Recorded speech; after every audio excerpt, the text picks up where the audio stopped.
హిందూ సమాజాన్ని ప్రజలను విమర్శిస్తున్న జడ శ్రవణ్ కుమార్ని అరెస్టు చేయాలని భారతీయ జనతా పార్టీ రాష్ట్ర మీడియా ప్యానలిస్టు కర్నాటి ఆంజనేయరెడ్డి డిమాండ్ చేశారు. అతని మీద పోలీసులు లోతుగా దర్యాప్తు జరపాలని కోరారు. రాజ్యాంగంలో దళిత క్రిస్టియన్లు లేరని, సమాజాన్ని రెచ్చగొట్టే వ్యాఖ్యలు చేస్తున్న వ్యక్తిపై కూటమి ప్రభుత్వం వెంటనే స్పందించి చర్యలు తీసుకోవాలన్నారు. ప్రశ్న రావణ్ వ్యాఖ్యలు దారుణంగా ఉన్నాయని మండిపడ్డారు. ధైర్యం ఉంటే ప్రజల్లోకి వచ్చి మాట్లాడాలని ప్రకాష్ రాజ్కి సవాల్ విసిరారు. అలాగే ప్రజలు అప్రమత్తంగా ఉండాలని ఆయన విజ్ఞప్తి చేశారు. ఈ సమావేశంలో ఫణిరాజు, పరశురాం, అశోక్, గురవయ్య, మదన్ సాయి, ఖాజా మస్తాన్, ప్రవీణారెడ్డి, సుభాష్ నీలు పాల్గొన్నారు. ఈ సందర్భంగా నెల్లూరులోని బీజేపీ కార్యాలయంలో కర్నాటి మీడియాతో మాట్లాడారు. దళిత క్రిస్టియన్ల మహాసభలు నిర్వహిస్తూ హిందూ సమాజాన్ని, అదేవిధంగా యావత్ ప్రజల్ని విమర్శిస్తూ వారి మధ్య విభేదాలు సృష్టిస్తున్న జడా శ్రవణ్ కుమార్ని వెంటనే అరెస్ట్ చేయడము, తర్వాత ఆయన యొక్క సర్టిఫికేట్లు ఏవైతే ఉన్నాయో నిజంగా ఆయన లా చదివి మ్యాజిస్ట్రేటెడ్ అయ్యాడనే విషయాల్లో చాలా అనుమానం ఉంది. వారి మీద లోతుగా దర్యాప్తు జరపాలి. ఈ మధ్యకాలంలో సుప్రీంకోర్టు చీఫ్ జస్టిస్ కూడా చెప్పారు, చాలామంది ఫేక్ డిగ్రీలు తీసుకొని వచ్చి, దొంగ డిగ్రీలు తీసుకొని వచ్చి న్యాయస్థానాల్లో లాయర్లుగా ప్రాక్టీస్ చేస్తున్నారని. అందులో జడా శ్రవణ్ కుమార్ సర్టిఫికేట్ కూడా ఉందని నాకు అనుమానం కలుగుతూ ఉంది. ఈరోజు దళిత క్రిస్టియన్స్ అంటారు, అసలు రాజ్యాంగంలో దళిత క్రిస్టియన్ అనే పదమే లేదు. క్రిస్టియన్లు, ముస్లింలు, జైన్లు, పార్సీలు, హిందువులు మాత్రమే ఉంది. ఈ దళిత క్రిస్టియన్లు ఎక్కడి నుంచి తీసుకొచ్చారో నాకు అర్థం కావడం లేదు. ఒక్కసారి ఎందుకు క్రిస్టియన్ అయ్యావు?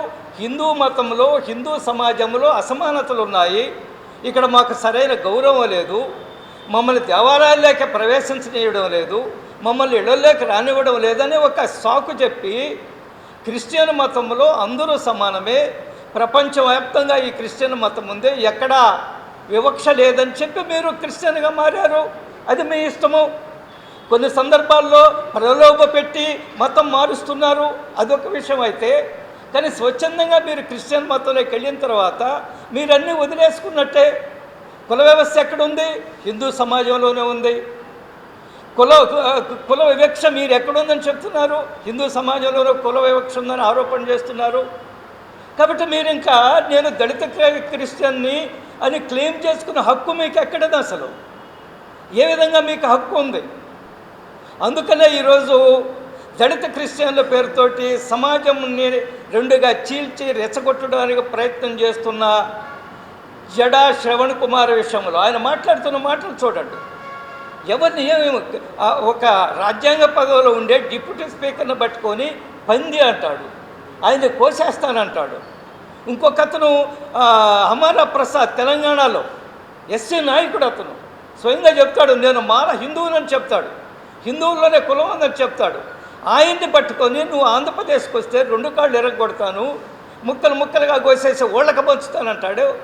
ఆయన మొన్న వచ్చి దిగాడు, విజయవాడలో దిగి ఎక్కడున్నావురా నువ్వు జడా శ్రవణ్ కుమార్ అంటే ఫోన్ ఆపేసి కూర్చున్నాడు, సమాధానం లేదు. కాబట్టి శ్రవణ్ కుమార్ విషయంలో తీవ్రమైన చర్యలు తీసుకోవాలని నేను ఈ రాష్ట్ర ప్రభుత్వాన్ని, ఎన్డీఏ కూటమి ప్రభుత్వాన్ని డిమాండ్ చేస్తున్నాను.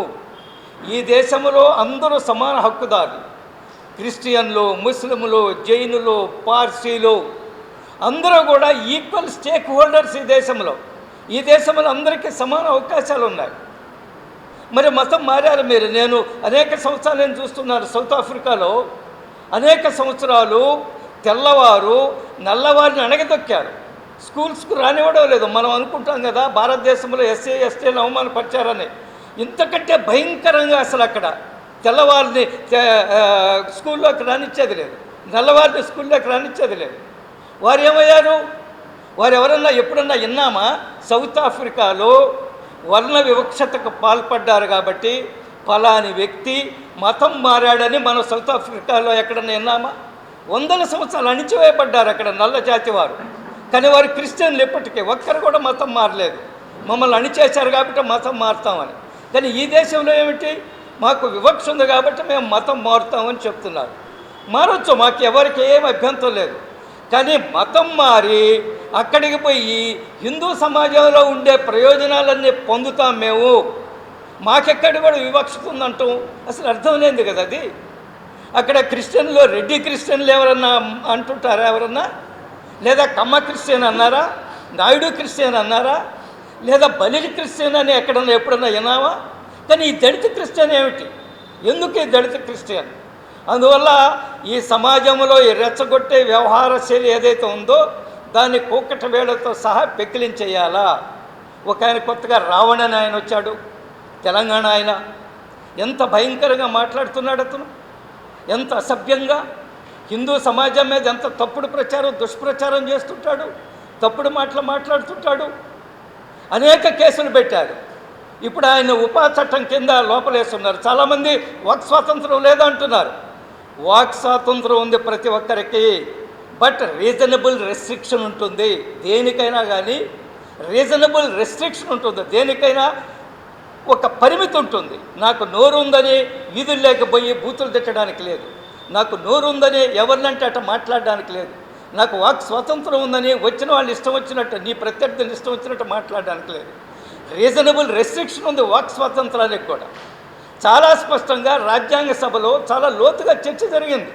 అంబేద్కర్ గారి నాయకత్వంలో ఈ యొక్క దళితులు మతం మారిన వాళ్ళకి ఏ రిజర్వేషన్ ఇవ్వాలని చాలా స్పష్టంగా చెప్పారు. ఆ రోజు ప్రెసిడెన్షియల్ ఆర్డరు, రాష్ట్రపతి ఉత్తర్వులు ఇచ్చారు. ఎప్పుడు రాజ్యాంగ సభ జరుగుతున్నప్పుడు, రాజ్యాంగ సభలో చర్చ జరుగుతున్నప్పుడు రిజర్వేషన్ ఎవరికంటే ఈ భారతదేశంలో ఉద్భవించిన మతాలు జైనులు, సిక్కులు, వాళ్ళకు మాత్రమే రిజర్వేషన్. మతం మారితే ఎస్సీలు, ఎస్టీలు క్రిస్టియన్గా మారాననుకోండి, లేదా ఇంకేదన్నా అయితే వాళ్ళు ఎవరికి కూడా రిజర్వేషన్లు ఉండవు. కానీ జైన్లకి, సిక్కులకు మాత్రమే రిజర్వేషన్ ఉంటుంది. ఎందుకంటే ఆ మతాలన్నీ ఈ భూమిలో పుట్టినాయి కాబట్టి. అంబేద్కర్ దాన్ని ఆమోదించారు. అంబేద్కర్ చాలా స్పష్టంగా చెప్పారు. అంబేద్కర్ ఈ యొక్క మతం మారిన దళితులకి రిజర్వేషన్ ఇవ్వాలంటే వ్యతిరేకించాడు ఆయన. ఆ విధంగా జరిగితే నిజమైన ఎస్సీలకి, ఎస్టీలకి అన్యాయం జరుగుతుంది. నిజమైన ఎస్సీలకి, ఎస్టీలకి న్యాయం జరగదు. చాలా స్పష్టంగా రాజ్యాంగ సభలో చర్చించిన తర్వాత తీసుకున్న నిర్ణయము. మొన్న సుప్రీంకోర్టు కూడా చెప్పింది చాలా స్పష్టంగా, ఎటువంటి అవకాశం లేదు దళితులకి, మతం మారిన దళితులకి. ఒక్కసారి మీరు క్రిస్టియన్ ప్రూవ్ అయిన తర్వాత మీ యొక్క ప్రార్థనా పద్ధతి, మీరు బహిరంగ ప్రదేశాల్లో మీరు వ్యవహరించే తీరు, మీ యొక్క ఆలోచన విధానము, ఇవి ప్రూవ్ అయిన తర్వాత, మీరు ఏమాత్రం క్రిస్టియన్ అని తేలిన తర్వాత you are no more SC ST. నువ్వు ఏమాత్రం ఎస్సీ ఎస్టీ కాదని చాలా స్పష్టంగా సుప్రీంకోర్టు చెప్పింది. ఈ యొక్క రిజర్వేషన్ అనుమతించబడదు అని చాలా స్పష్టంగా చెప్పింది. ఎందుకని? మన రాష్ట్రం నుంచే ఒక పాస్టర్ విషయంలో ఒక అతని మీద ఎస్సీ ఎస్టీ కేసు పెట్టాడని, అది ఆయన సుప్రీంకోర్టు వరకు వెళ్ళాడు. సుప్రీంకోర్టు చాలా స్పష్టంగా చెప్పారు, యు ఆర్ నో మోర్, నీకు రిజర్వేషన్ వర్తించదని. కాబట్టి దాన్ని దృష్టిలో పెట్టుకొని ఈరోజు రాష్ట్ర వ్యాప్తంగా భారతీయ జనతా పార్టీ ప్రజల్ని సమాయత్తం చేస్తుంది, ప్రజల్ని సెన్సిటైజ్ చేస్తుంది, ప్రజల్ని అర్థం చేసుకోమని చెప్తుంది. సెకండ్ హయ్యెస్ట్ రిలీజియన్ ఏది మన భారతదేశంలో? Second highest Muslims. Second highest, నిజానికి వాళ్ళ మైనారిటీలు కాదు, రెండవ అతిపెద్ద మతం ఏదంటే ముస్లిమ్స్. రెండవ అతిపెద్ద మతం. ఈరోజు పార్సీలు ఉన్నారు. పార్సీలు వాళ్ళు మైనిస్కుల్ మైనారిటీ. పార్సీలు వేల సంఖ్యలో ఉన్నారు భారతదేశం, లక్షల్లో కూడా కాదు, వేల సంఖ్యలో ఉన్నారు. కానీ వాళ్ళు ఎప్పుడు అడగలేదే మాకు రిజర్వేషన్ కావాలని. పార్సీలు ఎప్పుడన్నా అడిగారా మాకు రిజర్వేషన్ కావాలని? వారు వ్యాపారాల్లో, దేశ సేవలో చాలా గొప్ప పని చేస్తున్నారు పార్సీలు. టాటాలు, అటువంటి వాళ్ళందరూ పార్సీలు. పార్సీల్లో కూడా చాలామంది పేదవాళ్ళు ఉన్నారు, కానీ వాళ్ళు రిజర్వేషన్ క్లెయిమ్ చేయడం లేదు. మరి సెకండ్ హయ్యెస్ట్ మెజారిటీ ముస్లిమ్స్ ఎవరైతే ఉన్నారో వాళ్ళు మతం మారితే క్రిస్టియన్లకు అయితే ఎందుకు అడుగుతున్నారు? వాళ్ళకి నైతిక హక్కు లేదు, రాజ్యాంగపరమైన హక్కు లేదు, చట్టపరమైన హక్కు లేదు. అదే జరిగితే నిజమైన ఎస్సీలు, ఎస్టీలకి అన్యాయం జరగడం కాకుండా మత మార్పులు ప్రోత్సహించినట్టు అవుతుంది. అందుకని నేను ఈరోజు ఈ రాష్ట్ర ప్రభుత్వానికి కూడా నేను డిమాండ్ చేస్తున్నాను, వెంటనే మత మార్పిడి నిరోధక చట్టాన్ని తీసుకురావాలా. అనేక రాష్ట్రాల్లో ఉంది. మన ఆంధ్రప్రదేశ్లో కూడా మత మార్పిడి నిరోధక చట్టాన్ని వెంటనే తీసుకురావాలా. తీసుకొచ్చి నిజమైన దళితులకి, ఎస్సీలకి, ఎస్టీలకి న్యాయం జరిగేటట్టుగా చూడాలా. ఈరోజు రాష్ట్ర ప్రభుత్వం ఆ దిశగా ఆలోచించాలి. ఎవరు కూడా మీనమేషాలు లెక్క పెట్టకూడదు, ఎవరు కూడా నీళ్లు నమ్మలకూడదు. ఏ రాజకీయ పార్టీ అయినా కానీ, కూటమిలో ఉండే ఎన్డీఏలో ఉండే రాజకీయ పార్టీలు కూడా మీనమేషాలు, నీళ్లు నవలడాలు లేదా ఓట్లు పోతాయని భయపడవలసిన అవసరం లేదు. చాలా స్పష్టంగా సుప్రీంకోర్టు తీర్పు చెప్పింది. ఆ తీర్పు ప్రకారము ఎవరైనా సరే మతం మారితే ఎస్సీ ఎస్టీలు వాళ్ళకి అది వర్తించదని చాలా స్పష్టంగా చెప్పింది. అందువల్ల ఎన్డీఏ కూటమి ప్రభుత్వం కూడా లోతుగా ఆలోచించి దీని విషయంలో అవసరం వస్తే మత మార్పిడి నిరోధక చట్టాన్ని తీసుకురావాలని నేను ఈ ప్రభుత్వానికి విజ్ఞప్తి చేస్తున్నాను. అదే సమయంలో జడా శ్రవణ్ కుమార్ని వెంటనే అరెస్ట్ చేయాలా, ఆయన సర్టిఫికేట్ విషయంలో లోతుగా దర్యాప్తు జరపాలా. అది నిజమైన ఈ మధ్య చెప్పారా, నేను 25 కోట్లు ఖర్చు పెట్టా అన్నారు. ఎక్కడి నుంచి తెచ్చాడా 25 కోట్లు?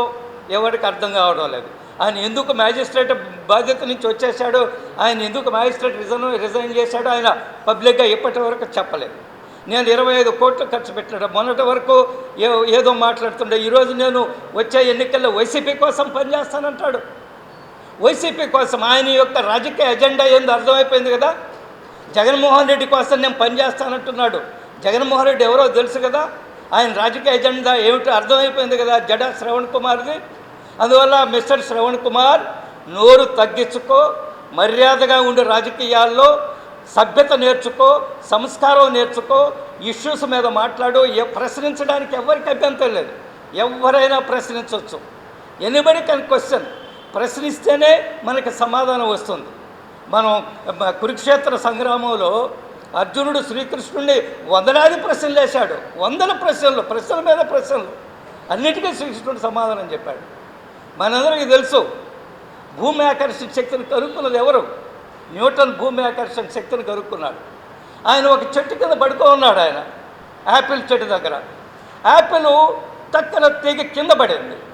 అరే ఎందుకు కింద పడింది, ఇది పైకి ఎందుకు పోలేదని ప్రశ్న వేసుకున్నాడు ఆయన. కింద పడింది యాపిల్, పైకి ఎందుకు పోలేదు యాపిల్? ఆ ప్రశ్నలో నుంచే ఆయన నేను భూమి ఆకర్షణ శక్తిని కనిపెట్టడం కోసం అదొక ప్రేరణ అయింది. కాబట్టి ప్రశ్నించడం మన భారతీయ సమాజంలో, హైందవ సమాజంలో, మన పురాణాల్లో మనం ప్రశ్నిస్తున్నాం. మనం ప్రశ్నించడం ద్వారానే ఆ హక్కు మంది. భారతదేశ ప్రజలు ప్రశ్నించడంలో చాలా గట్టిగా ఉంటారు. అందువల్ల ప్రశ్నించడానికి ఎవరికీ అభ్యంతరం లేదు.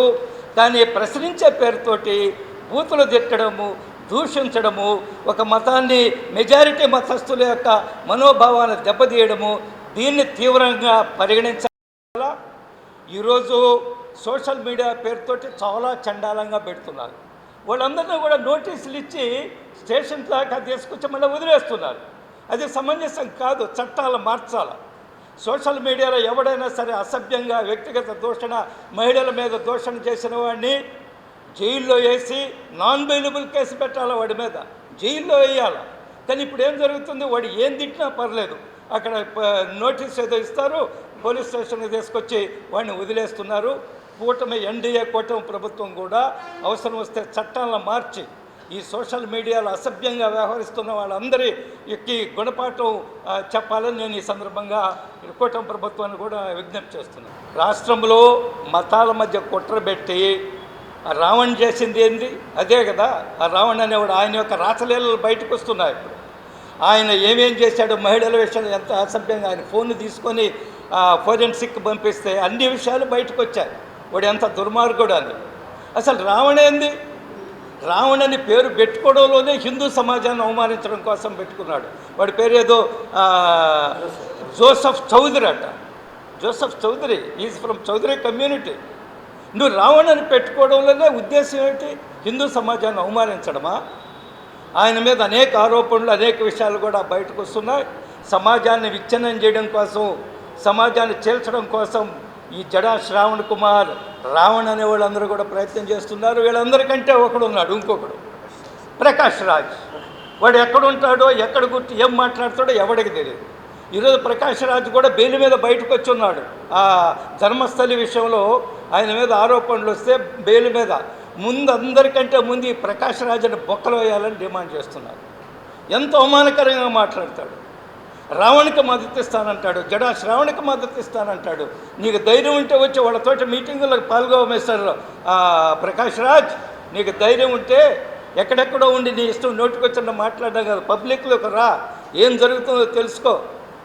నువ్వు పవన్ కళ్యాణ్ మీద వ్యాఖ్యలు చేస్తావు. పవన్ కళ్యాణ్ నీలాగా దిగజారి వ్యవహరిస్తున్నాడా పవన్ కళ్యాణ్? నువ్వు మిగతా బీజేపీ ప్రధానమంత్రి మీద వ్యాఖ్యలు చేస్తాడు. వీళ్ళందరికీ తొందరలోనే గుణపాఠం చెప్పడం ఖాయము. ఎవరో చెప్పరు, ప్రజలే గుణపాఠం చెప్తారు, ప్రజలే వాళ్ళకి తగిన శాస్త్ర చేస్తారు. ప్రపంచ స్థాయి రోబోటిక్ సర్జరీలు మన నెల్లూరు నారాయణలో 26 సంవత్సరాల సంస్థాగత అనుభవం, సాంకేతిక ఆధారిత వైద్య సేవలు, ప్రామాణికత, నాణ్యత మరియు నిబద్ధత, అధునాతన 3D high definition visualisation, surgeon పూర్తి నియంత్రణలో పనిచేసే multi articulated robotic arms, millimetre స్థాయి ఖచ్చితత్వం, మెరుగైన ఎర్గోనామిక్స్ మరియు స్థిరత్వం. Narayana robotic surgery. తక్కువ నొప్పి, తక్కువ రక్తస్రావం, వేగంగా కోలుకోవడం, త్వరితంగా డిశ్చార్జ్. నెల్లూరు పరిసర ప్రాంత ప్రజలకు అందుబాటులో కలదు.